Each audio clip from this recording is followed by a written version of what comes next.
The first of the three comments is that in this scenario of liberty and rights, the role of the state varies.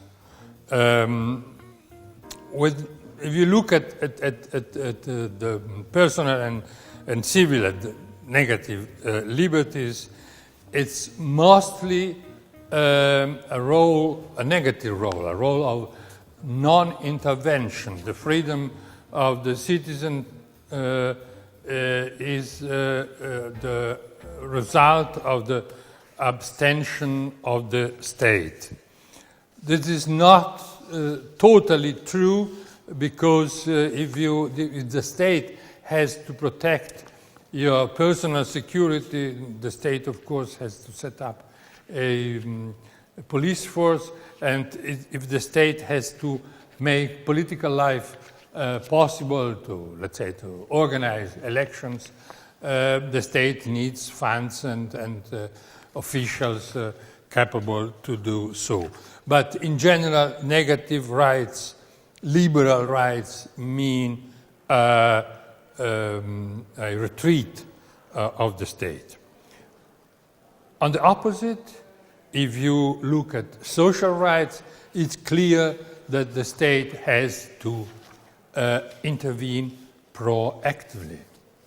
And so far, social policies have indeed required much public funding and some redistribution of wealth in the society, in the country, pervasive regulation, and an expansion of the bureaucracy of the state officials in charge of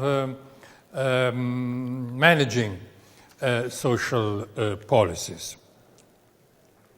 As I said, this comes at a price.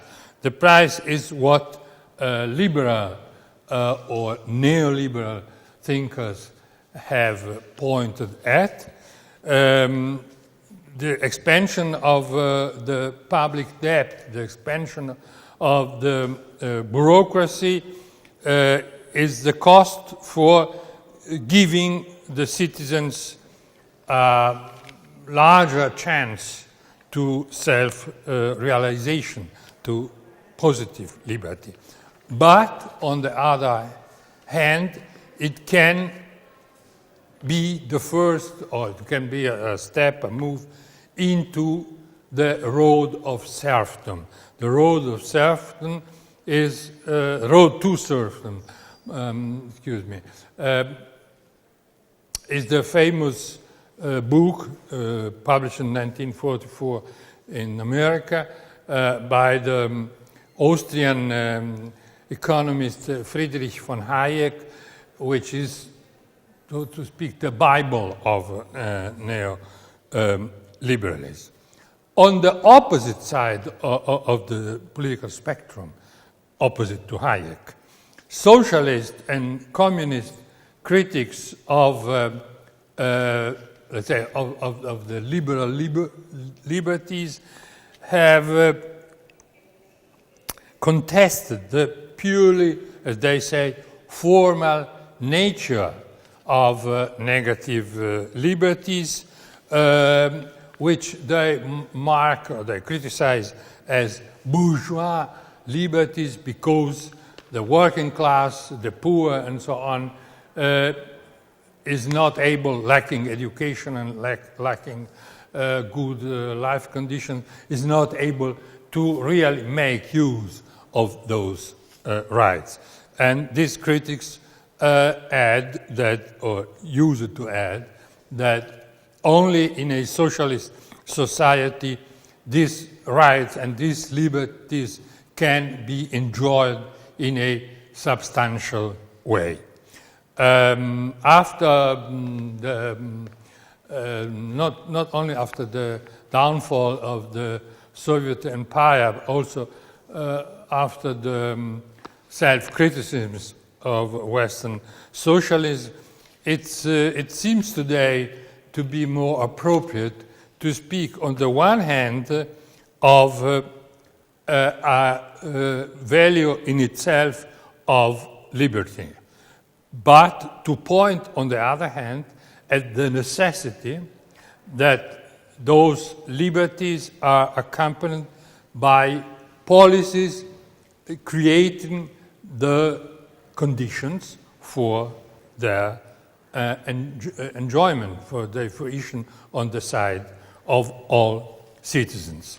This is what we are later going to discuss under the heading of equality of opportunities.